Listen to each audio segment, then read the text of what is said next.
Following John Henry's winning $70 million bid for the Boston Globe, Globe editor Brian McGrory told Boston Public Radio he's happy about the deal and not worried about Henry trying to change the paper. John Henry would be out of his mind nuts, and I don't think he is, if he tries to affect our sports coverage to benefit his baseball team. If he starts to mess with that, he has started to mess with his own significant investment here. He knows better than that. Meanwhile, the joke around town is that Henry bought the Globe so he could fire hard-charging Globe sports columnist Dan Shaughnessy. Something Shaughnessy laughed off, but admits it's a little weird. It is a whole bowl of awkward. I mean, there's no question about it. All joking aside, Shaughnessy is confident John Henry will do the right thing. He's going to allow the Globe to do what it does, which is practice good journalism, and we've covered this team like nobody's business.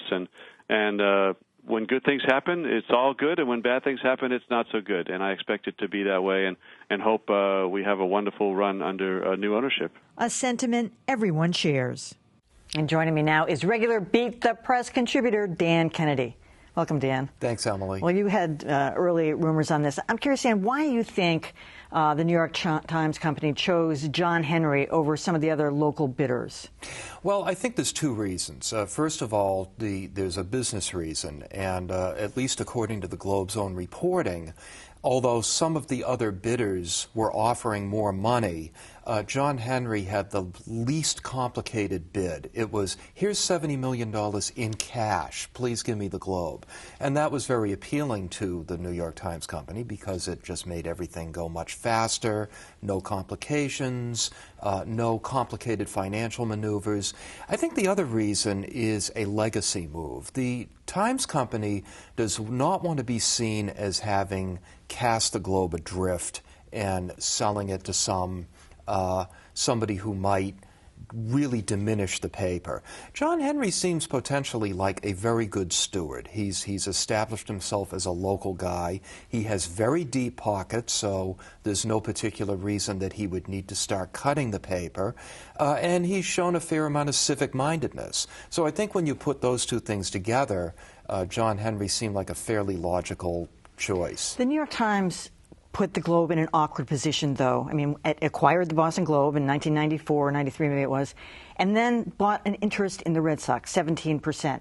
That put all the sports reporters and the business people and everybody else who was ever writing about the Red Sox having to disclose every time that they were partially owned. And you'd think that that now the Times Company would think, well, we don't want to put them in that kind of awkward position again, but they did.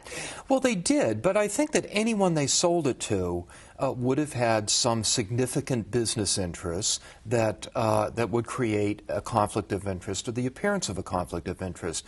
As conflicts of interest go, I don't think that ownership of a sports team is nearly as significant as, for instance, being one of the major developers in town, which John Henry is not. So it's a little bit awkward. Certainly, I think even more than covering the Red Sox as a baseball team, covering them as a business and civic institution that's involved in a lot of different dealings in the city is also awkward.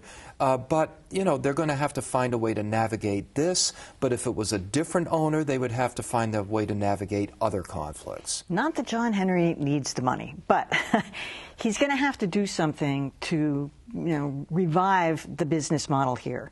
Is he going to do it by adding resources to the Globe, not stripping them away, as we've seen other new owners come into newspapers and basically pull everything out so they can milk it for what it's worth? Or is he going to do a little bit of trimming? What's your best guess on that? Well, this is just a guess and a hope. But John Henry comes into this. Apparently, the New York Times Company is keeping the pension obligations. Henry paid short money for this. He's got very deep pockets. There's no reason. Oh, and the Globe is cash positive, according to their own reports. So there's no reason that he has to come in and start cutting. What would be great is if he starts investing. And he may look to what Aaron Kushner is doing with the Orange County Register. Kushner has been expanding the Register. He's been hiring reporters. He's been expanding coverage. And he believes this will pay off in the long run. Now, The one thing that I hope Henry doesn't emulate is that Kushner is kind of anti-internet and putting a big bet on print. I don't think that would be very smart. But other than that, I'd love to see Henry really invest in the Globe and try to make it grow that way. Now, the property is considered extremely valuable. Maybe it's estimated anywhere between $25 to $50 million. Does he have an option? I mean, is that his to sell at this point if he gets the bid? Apparently it is. I haven't heard any suggestion that the Times Company is keeping the property. And, you know, you're just talking about the assessed valuation. If Henry decides he wants to be the developer of that property, it could be worth a lot more than $20 to $50 million. This could be a self-financing deal and then some. Of course, the issue would be the presses.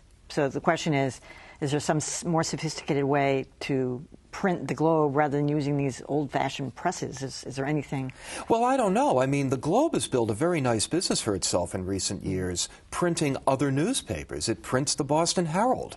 It prints a number of suburban papers. So they don't want to give that up. I don't know how difficult it would be to take those presses and move them out to a cheaper location in the exurbs somewhere, but I'm sure it's something that Henry will be taking a look at. I mean, he's got a reputation as a great businessman. He's very mysterious, got this kind of fey quality. Nobody really knows him. What's your best guess on why he wanted to do this? I think it's ego. I think, okay. and well, nothing wrong with that. And I think part of it is the ego of being the major publisher in town and the prestige that comes with that. And I think the other part of the ego comes from his business career. I think he may very well think that what the newspaper business has lacked in recent years is someone with his expertise and his experience in business. And if he can establish himself as somebody who is charting a new way forward for the very troubled newspaper business, he'll be a hero to the industry. What's your best guess on publisher Chris Mayer, Boston Globe editor Brian McGrory? Will they both stay? Well, that's the big question, isn't it? I would never sit here and predict that anybody is going to lose their job. I think that Henry will at least take his time. So I would guess that Mayer and McGrory, both of whom are popular within the Globe, who seem to be doing quite a good job, I think they'll get every opportunity to keep their jobs, and so we'll have to see how that plays out. Well, McGrory joked that, meanwhile, Dan Shaughnessy has the safest job in town because if Henry whacked him, it would just be too obvious. Well, yeah, no, I think he's right. I think he's absolutely right about that. All right, well, this has been a good one to cover. We'll be doing more on Beat the Press. Thanks for coming, Dan. Thanks for having me.